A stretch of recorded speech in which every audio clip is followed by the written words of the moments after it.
பாமக மாவட்ட செயற்குழு கூட்டம் அல்லிநகரம் தனியார் திருமண மண்டபத்தில் 25ஆம் தேதி மாலை 4 மணிக்கு தொடங்கி இரவு 7 மணி வரை நடைபெற்றது. முக்கிய நிர்வாகிகள் நீக்கம், புதிய நிர்வாகிகள் தேர்வு.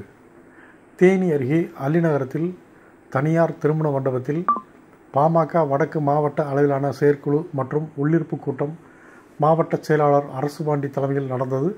சிறப்பு அழைப்பாளராக கூட்டத்தில் மாநில பொதுச் செயலாளர் வடிவேல் ராவணன் மற்றும் தேனி மண்டல அமைப்பு செயலாளர் முருகானந்தம் உள்ளிட்டோர் கலந்து கொண்டனர்.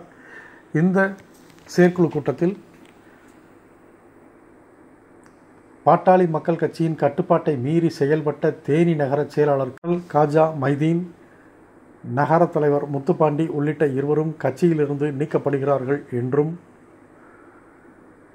தேனி மீறு சமுத்திர கண்மாய் தூர்வாரி கரைகளை பலப்படுத்த வேண்டும் என்றும், பெரியகுளம் கண்மாயில் உள்ள ஆக்கிரமிப்புகளை அகற்றி தூர்வாரி கரைகளை பலப்படுத்துவதென்றும், தேனி வாரச்சந்தை பகுதியில் போக்குவரத்தை சீர் செய்து அங்குள்ள ஆக்கிரமிப்புகளை அகற்றுவது குறித்து மாவட்ட நிர்வாகம் விரைந்து நடவடிக்கை எடுக்க வேண்டும் என்றும், பெரியகுளம் வாகம்புலி பகுதியில் 50 ஆண்டுகளுக்கு மேலாக குடியிருந்து வருபவர்களுக்கு வீட்டுமனை பட்டா வழங்க வேண்டும் என்றும், தேனி நகர புதிய பொறுப்பாளராக பாபு, மாவட்ட பொறுப்பாளராக முத்தையா உள்ளிட்டோர் நியமிக்கப்படுகிறார்கள் உள்ளிட்ட தீர்மானங்கள் நிறைவேற்றப்பட்டன.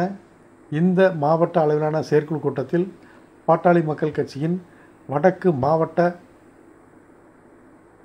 நகர, ஒன்றிய அளவிலான நிர்வாகிகள் ஏராளமானோர் கலந்து கொண்டு சிறப்பித்தனர்.